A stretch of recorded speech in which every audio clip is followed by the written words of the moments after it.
So, welcome everyone. This is Bill Bondurant, Director Advising Counseling and I'm happy that everybody gets to see Kelly Taylor, our counselor at the college. And she's joining today so we can talk about depression and lots of things that go with depression, things that we want to spell out. But first, hey Kelly, how you doing today?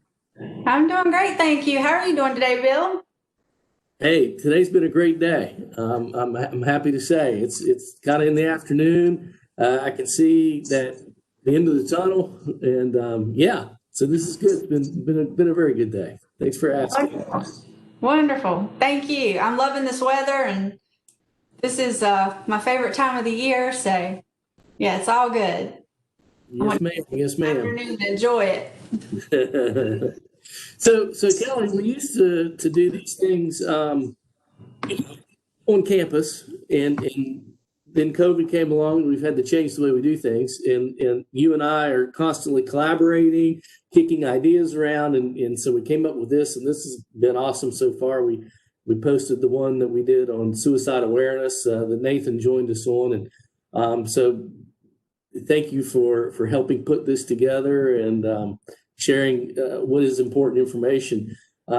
You get a lot of our referrals, most of our referrals. What would you say the percentage? And of course, it's it's not an exact science, but the proportion of referrals that you get that have to do with students that are experiencing some depression.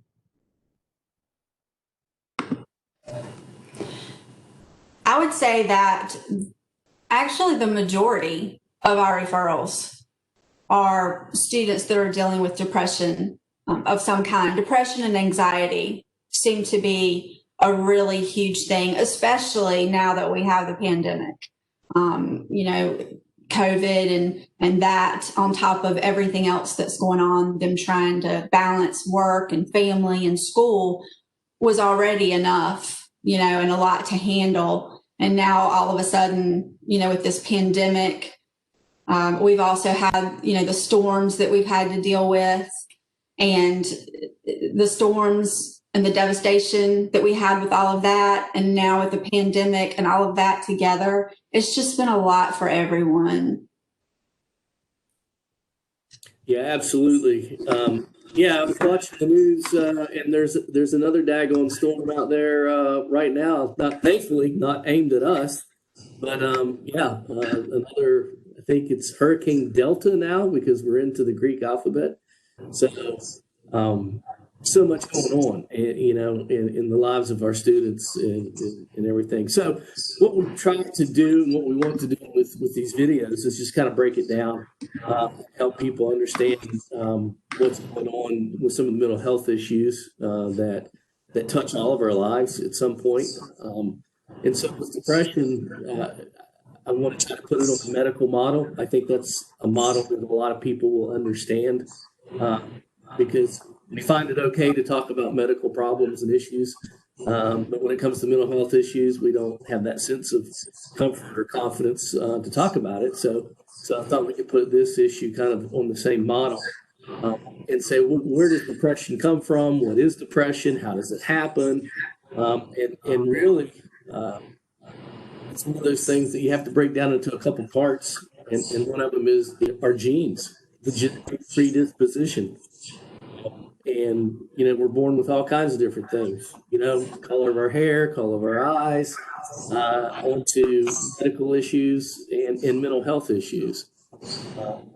So it's the traits that we're born with, and when we talk about substance abuse and addictions in December, but again, if alcoholism and addiction run in the family genetically, you're kind of predisposed to get some of those genes or those weaknesses. Exactly. That's right. And then also I think, environment plays a huge role as well.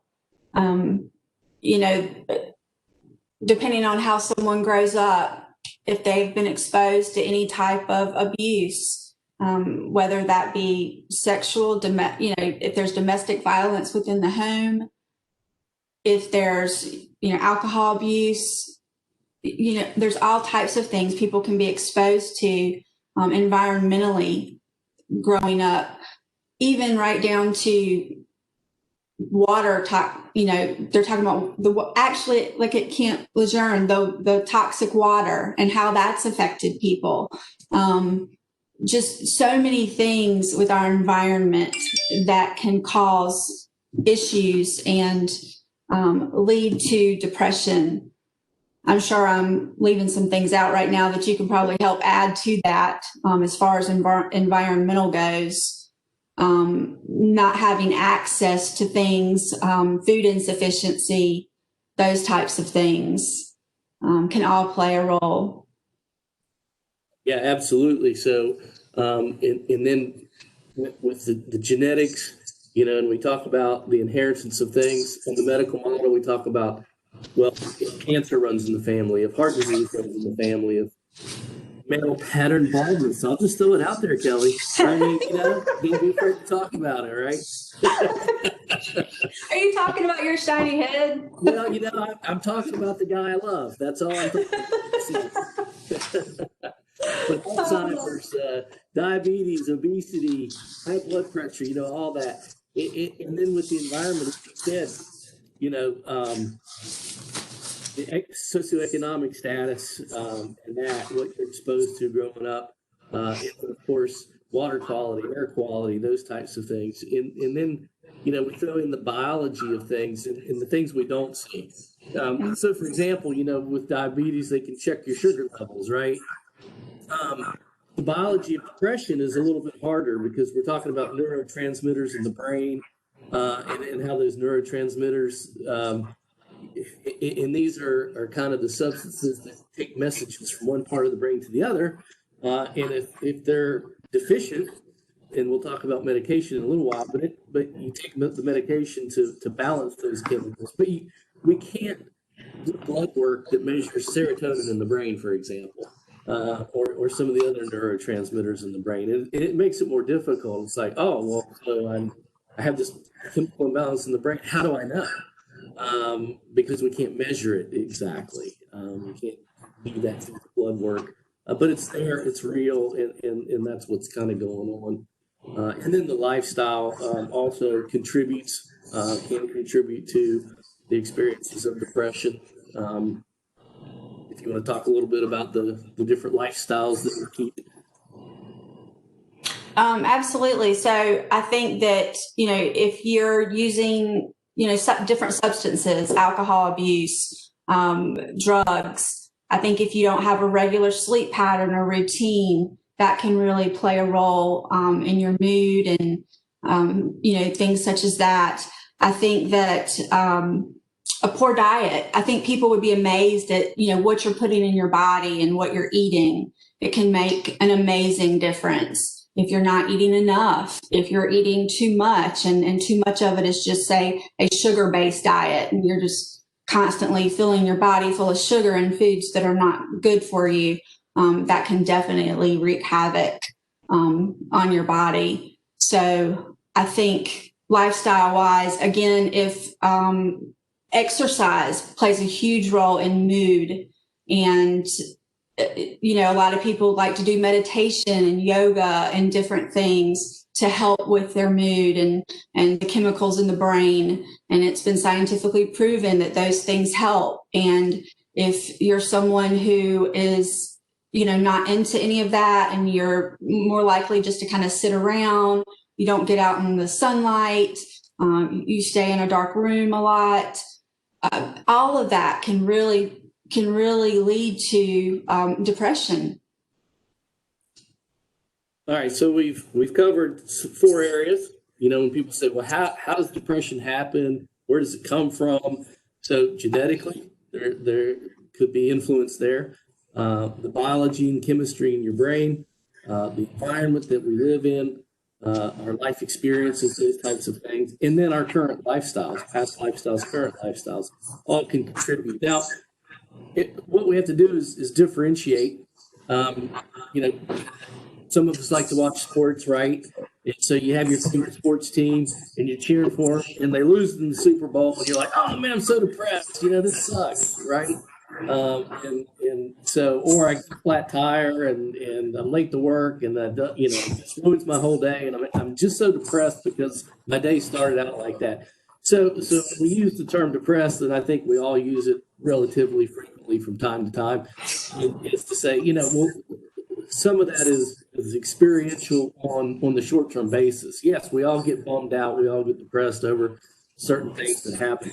But when we talk about clinical depression, we're talking about a period of the symptoms that we're getting ready to talk about. It can last 2-3 weeks, really steady. It's not just a moment, an event that happened, and I'm depressed, but then I get over it and I move on, waiting for the next moment that depresses me. But these symptoms that we're going to talk about are severe and persistent for 2 to 3 weeks in a row. And that's when we start talking about what we call clinical depression and something that may need to be treated medically if we put it back on the medical model. Let's talk about some of the symptoms. We can talk about it in 3 different areas. So we got the mind, the body, and behaviors. So if you want to throw out that one of the first symptoms, and we'll kind of put it in its category, so people can say, well, what do I look for as far as symptomology to really begin to talk about? Am I feeling depression that could be significantly medically significant? So for mind, if somebody is persistently sad, anxious, irritable, they're just feeling empty, mood wise, overreacting to criticism. Let's say they're feeling unable to be able, to meet expectations. That would be something to pay attention to. Difficulty concentrating, remembering details, decision making. Things like the more severe thoughts of suicide, suicide attempts, suicidal ideation. Those are all things where, your mind starts to, show up as far as the signs and symptoms of depression. And something else I just wanted to mention really quick, Bill, is that, as you and I were talking the other day, as we're talking about the genes and the biology and environment and lifestyle, is that there's this new, I guess you could maybe call it a movement of before stage 4 and with the mental health community. And it's like we were saying, we take care of our bodies when someone has cancer or diabetes or heart disease. We don't wait until the last minute to go out and get help and seek help. We don't wait until stage 3 or stage 4 to, go out and get help for, say, cancer. So we certainly want to make sure that as soon as we start to feel some of these signs and symptoms, or if we have a friend or a loved one that's starting to feel these signs and symptoms, that we seek help, immediately. We don't wait until we get to that stage 3 or stage 4. Yeah, exactly. So the mind, when we think about the symptoms that we put in the category of mind, as you said, are thoughts and feelings. And again, these are persistent thoughts and feelings that you mentioned. And then we want to throw in behaviors as far as symptomology. So if you have that loss of interest in the things that you normally are doing, right? You're involved in social networking, and you're doing things with clubs, organizations, activities, and a lot of that, that got shut down when the pandemic came along, and people couldn't do, the normal things that they would do socially, the networking and going out and being active in social events and things like that. So, but if we lose the interest though, and we're avoiding the opportunities that we have, that's a behavioral type thing. If we withdraw from our friends and our family, we stop emailing and texting, and we just pull back and detach from those relationships that we have. And then again, substance abuse issues that we've brought up, those are behaviors, right?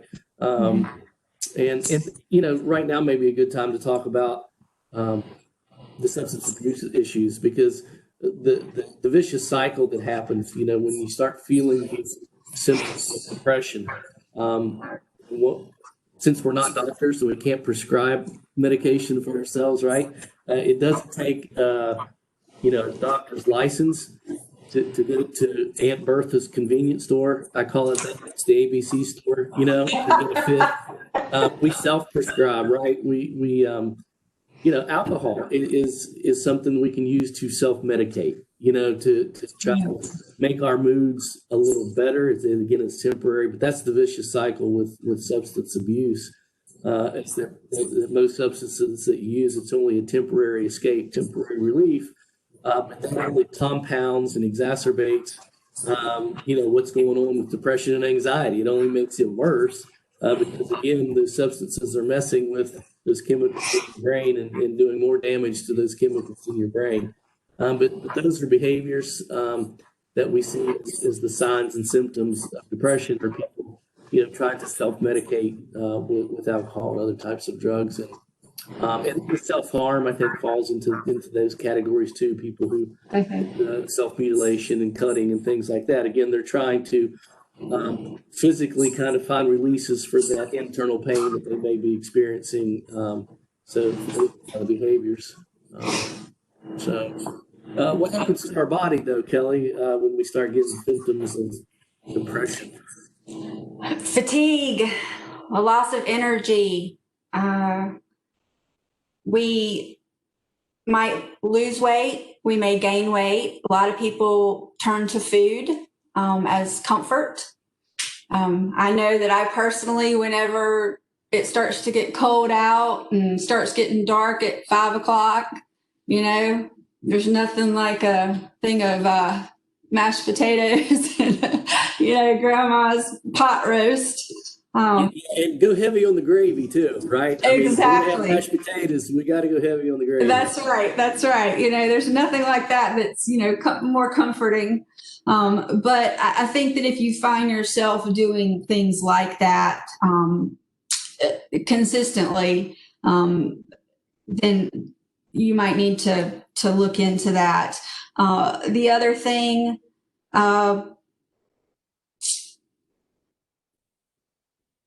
I would say people may be surprised at what it can do to your body physically.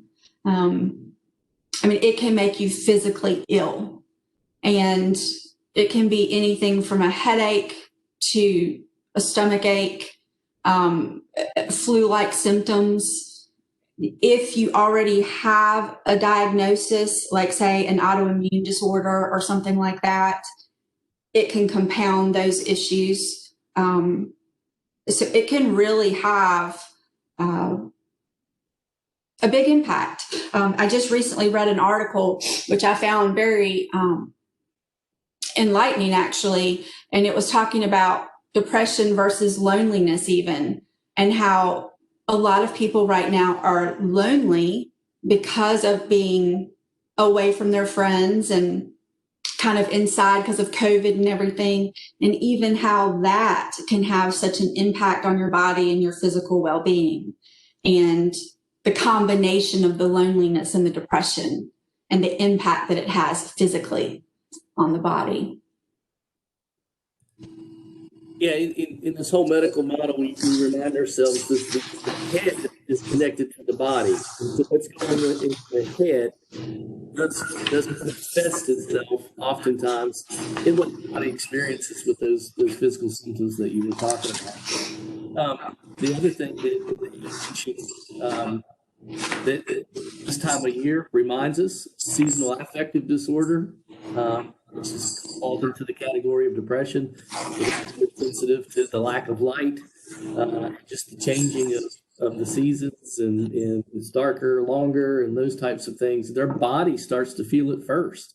I actually think I have seasonal affective disorder. I've learned to deal with it as I've gotten older, but I can remember when I was younger, I could actually feel my body just kind of reacting to as days got shorter, and then when the time change happens and you fall back an hour and it gets dark at 5:30, my body would let me know this is not good. I don't like it. You know, the fatigue kind of sets in, and some of those emotions that we were talking about, you know, just not feeling that sense of energy and excitement about things. And it's almost as if my body was going into hibernation, you know, on its own, like one of our four-legged friends might experience. So yeah, there's the signs and symptoms are many.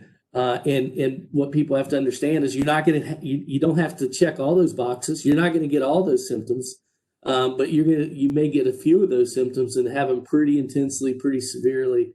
And so people say, well, I only have a couple of those symptoms that I experience. Well, if you have a couple of those symptoms and it's persistent and it's severe and it's changing how you function in life, then yeah, that's significant, and that's when we may need to get some help.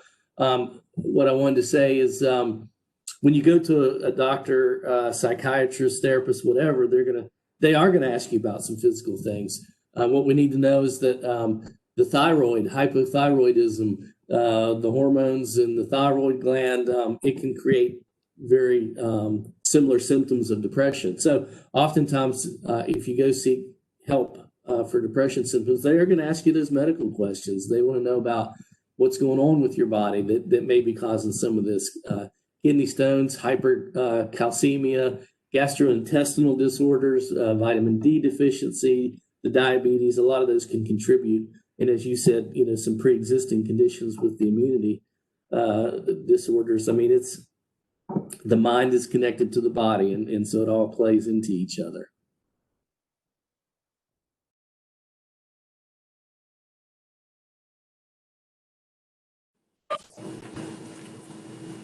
All right, so Kelly, we talked about the stages. You brought it up. If it's a physiological problem, like you said, if we're having symptoms that are affecting us physiologically, we're probably not going to wait until stage 3 or 4 of, say, cancer, chronic kidney disease, Parkinson's, things like that have stages in them. So, kind of the stages that we can look at and compare to mental health is that stage 1, mild symptoms and warning signs. Stage 2, symptoms increase in frequency and severity, interfering with life's activities and roles. Symptoms worsen with relapsing and recurring episodes accompanied by serious disruption in life, activities, and roles. And then stage 4, symptoms that are persistent and severe and can actually, that's, when Nathan and I were talking about suicide ideation, suicidal behaviors, that is a symptom. And that's one of the more acute and severe symptoms of depression, is the suicidal ideation and thoughts in that way. So when students get referred to you, Kelly, what stage do you usually see that they may be in as you talk to them?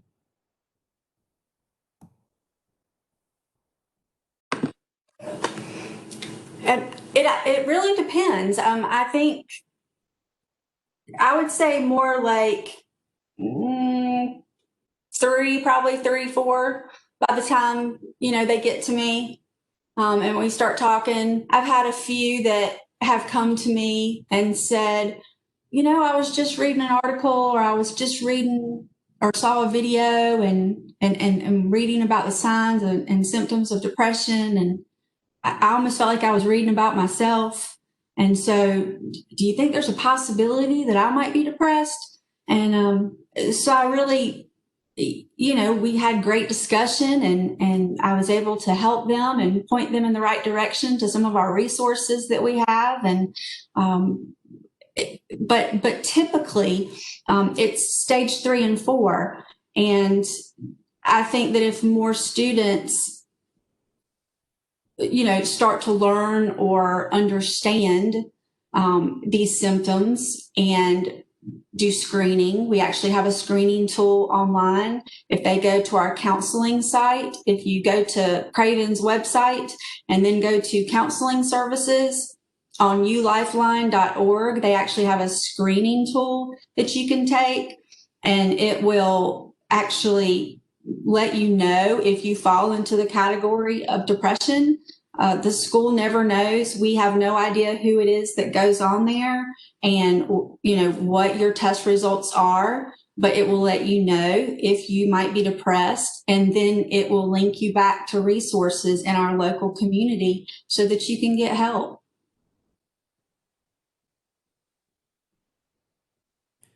Yeah, I think so. So you and I, we get the referrals, and then we reach out to students and hey, we're just checking in. Had an instructor that was kind of worried about you, or staff, or another student, and we're just checking in, and in the usual response, and even ourselves, right? If somebody says, "Hey, Kelly, how you doing today?" "Hey, I'm doing good."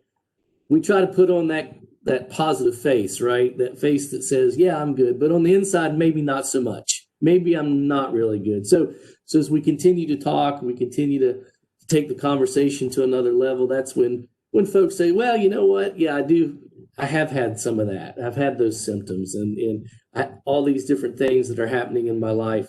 So that could be affecting my sleep and my appetite and my energy levels and my zest for things that normally I enjoy doing that I don't enjoy doing anymore, and in the headaches that I'm having, or the gastrointestinal upset that I'm having. Yeah, yes, all this is connected. Absolutely, all is connected. So we kind of go from there, and we affirm and confirm to our students that yeah, there could be some issues that need some medical attention. And medical attention can come in different ways. And so now we'll talk about the different types of therapies that are involved. As far as talk therapy, there's a few different kinds, and there's the cognitive behavioral therapy. And that's when you talk about, so how can I change the way I think, right? I mean, so if my thinking is kind of distorted and kind of negative and fearful and things. So how can I change, the low self-esteem and how I think about myself? So cognitive behavioral therapy will, kind of address, so what can I do about my thoughts and my behaviors and how I choose to frame those types of things. Again, the behavior therapy. Okay. So exposure response, if I'm having things that I avoid, so what can I do to begin to confront some of those anxieties or reasons why I'm avoiding certain things, so that I can get back to doing what I normally do. And then just what we call talk therapy or psychotherapy, where, sometimes because we don't talk about things that we're uncomfortable with our friends or our family, it's just nice to have somebody that is totally detached from all that. So you can just get it out of your head. So we carry so many things in our head because we're afraid to, what is somebody going to say if I really let them know how I feel? Are they going to judge me? Are they not going to want to be around me anymore? Or am I going to freak them out? So being able just to talk about the things that you're feeling and thinking can make a huge difference when it comes to dealing with depression. I absolutely agree. And something that I'd like to add to that as well, because you were just saying that sometimes people keep it in and they feel like they can't talk about it or whatever. And I also, I've seen this in my office, but I've also experienced this firsthand. And again, there is this whole stigma around mental health, and people are afraid to tell others that either they think they may need help or that they've had to have help in the past. But I also think that if they hear people share their personal stories, if they know someone else has had to have help before or been there, and then they see that they've been able to get, to the other side, I think that can help people a lot. But I experienced trauma as a child years. I mean, it was very serious trauma for years. And I was told at that point, I wasn't allowed to talk about it. That this was a, family secret. And at the time, of course, my parents thought they were doing what was best for me, and handling it the best way that they knew how at that time. But what that was doing to me as a child and as I grew up, For a long time, I think that I just pushed it back and, of course, was trying not to remember any of it. But as I got older, it started to bubble up inside of me. It's kind of like taking a bottle of Coke and shaking it. And then all of a sudden it starts, coming to the surface. And this was also during a time in my life when I had become very sick and they didn't know what was wrong with me. So I was having to go from doctor to doctor, and 4 states later, I finally got a diagnosis.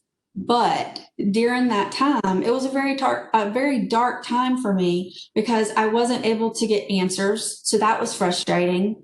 I was very sick. So that was really scary and sad. And, the saying, an idle mind is a devil's workshop. So because I was so sick and I was having to lie around all the time, I really couldn't go and do anything. My mind, all the past starts, coming back, and all these thoughts. And so I really fell into a very deep, dark depression. And I had to eventually get help for that. And I was very fortunate in that my family noticed the signs. They noticed that I was no longer eating, that I was no longer wanting to get up and was no longer motivated to do anything. All the signs that you and I have just talked about right now, I could probably go down and just go check. But I had people around me that noticed that, recognized that. I was able to go and receive help for that. I saw a counselor. I went to a counselor every week for a very long time, and I was able to come out on the other side of it. So I think it's important for people to know that it's not anything to be ashamed of, and that I think that if they started to talk about it, more people have been in that place than they realize. And you won't, it's not a permanent place. You're not going to always be there. Yes, you have to put in some work, and there's going to be things you might have to talk about that you don't want to talk about, but it's worth it. It's definitely worth it to get to that other side. And that is the value of that treatment modality or form of treatment is the talk therapy. And we won't go into the weeds, but really, if there's been those environmental experiences in life that have changed our brain chemistry and changed our thought patterns and put us into that dark place, it does take a while to kind of restructure self-image and restructure how we view relationships and trust and those types of issues in relationships. And it takes that putting in that work that you were talking about, and you got to get it out of your head and out there so you can actually see it and work with it and say, oh, so that's what I need to be doing so that I can have a healthier me, so that I can create some healthier images of myself and other people in relationships. So there's a lot of work involved in that. And so people that don't take advantage of that type of treatment, I think, may be missing a very important piece of putting themselves back together and dealing with that. So let's talk about the psychopharmacology. So again, if those neurotransmitters and the brain chemistry and all that are a little off and we need to adjust those, there are medications. That's why you do see a doctor who can prescribe. And just quickly, I'll touch on, there's SSRIs. I mentioned serotonin in the brain. The most famous are Prozac and Paxil. We've heard those, Zoloft, Celexa. And then there's serotonin and norepinephrine reuptake inhibitors. That's Affective, Cymbalta, Prozac. And I'm throwing these out there because if you watch TV, you're going to see a commercial, right? Cymbalta, right? We've seen the commercials and that. So you'll maybe have a little more of an idea of what they're talking about.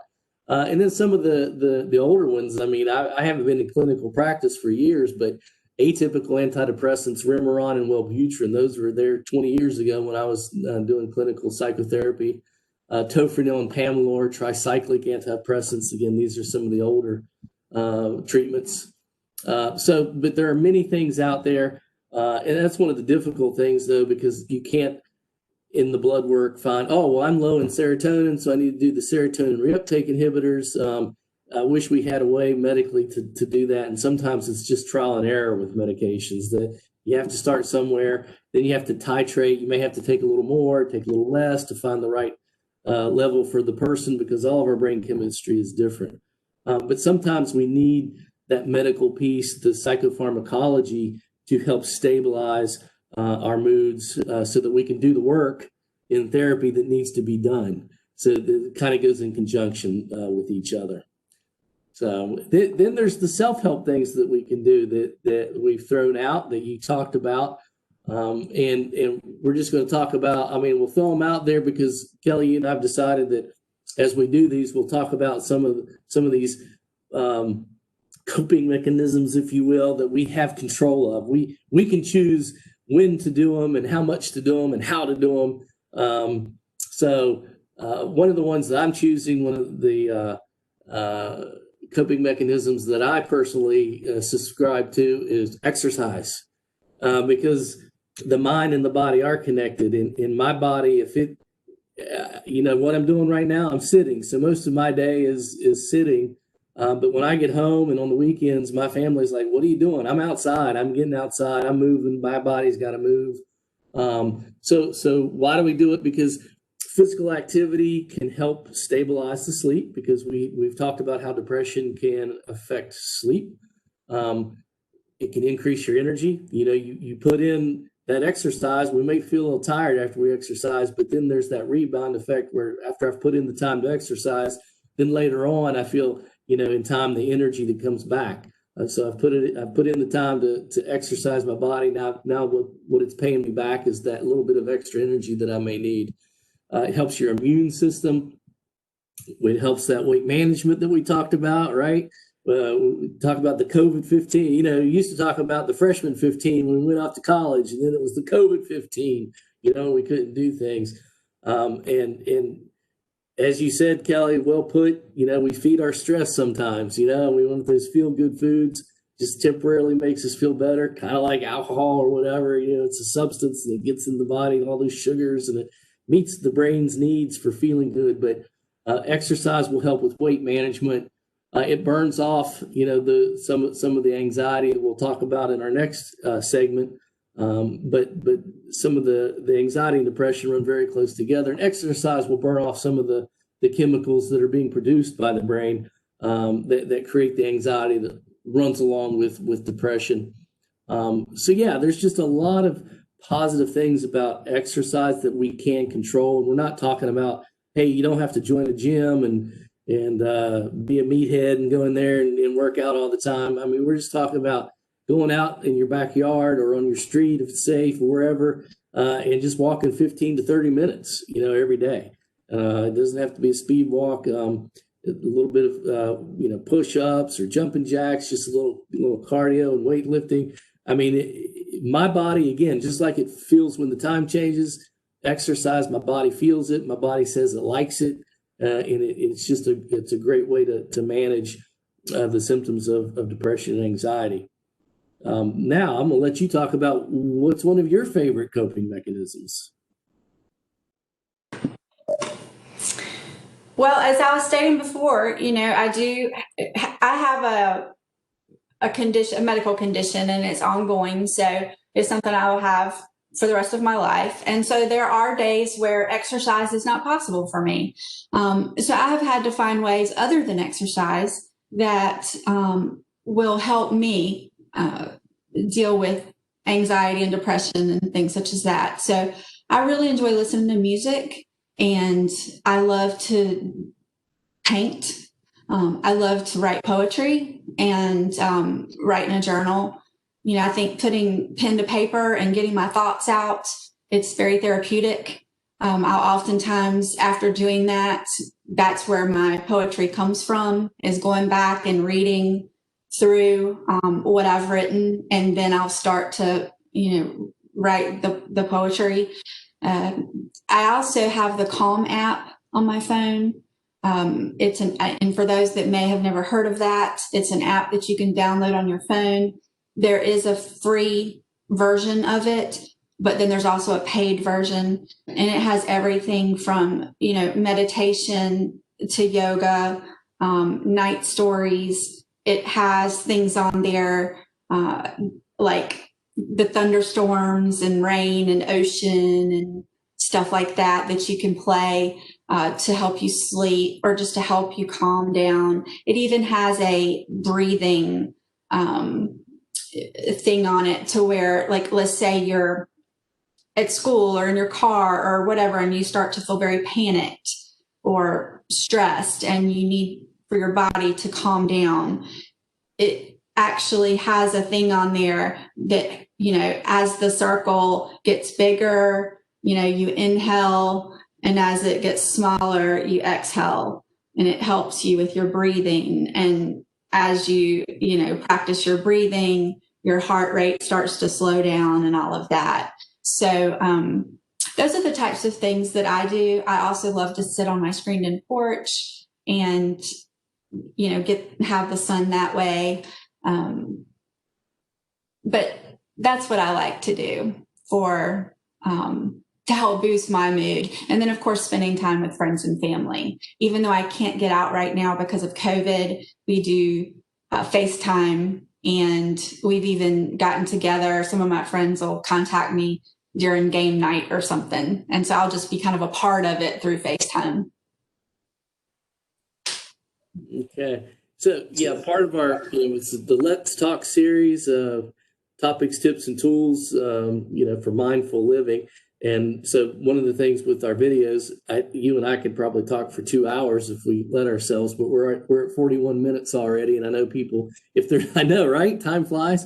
If people are taking time out to listen to this, I know that they've got other things to be doing, but let's just, recap some of the things we want folks to take away from the time we've spent together today. And that, depression, it's probably between that and anxiety is the number one mental disorder. We all experience depression, again, at different levels, but it becomes a mental health issue when it's persistent over time and severe over time.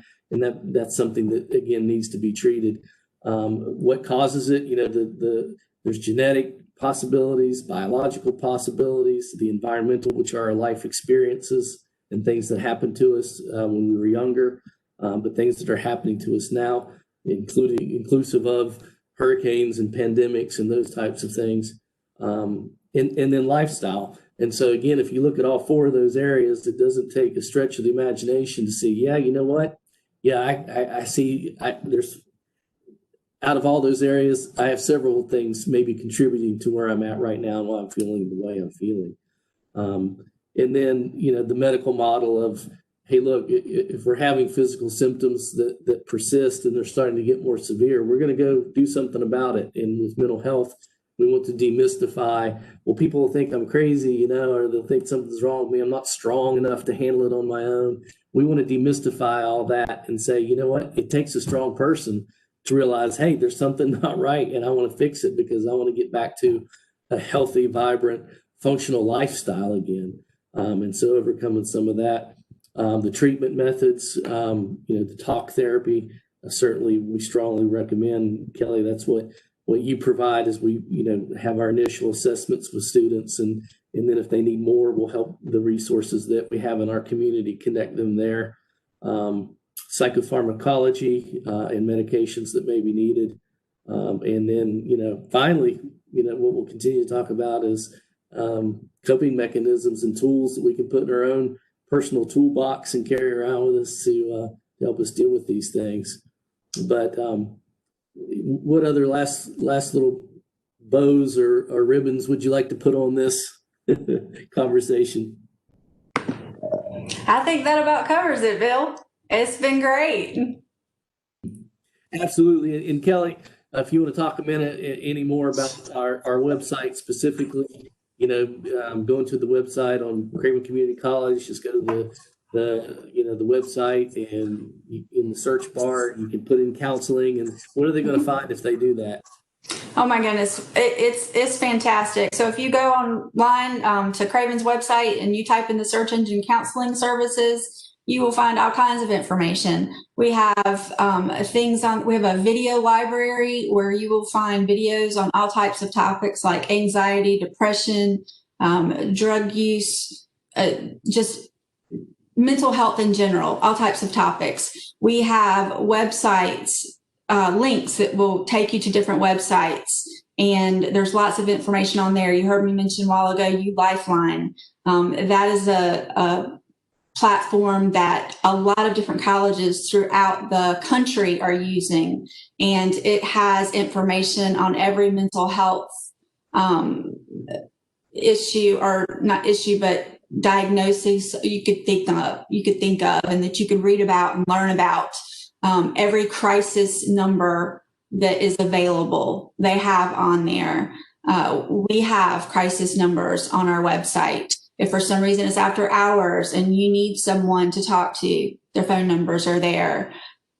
What else, Bill? Help me out here. Well, you and I call it rabbit holes because there's just, yes. I mean, you find a topic you're interested in, you click on that, and it'll take you down all kinds of different rabbit holes of information and coping strategies, the self-screening, and it just covers everything. And so I encourage people to go there and have at it, and then contact us if you want more specific information, or to talk about things and put things into perspective and get our opinions on it, and we'll be more than happy to work with folks. But Kelly, I appreciate everything that you do to make our counseling department a useful tool for not just our students, staff, and faculty, but our community at large.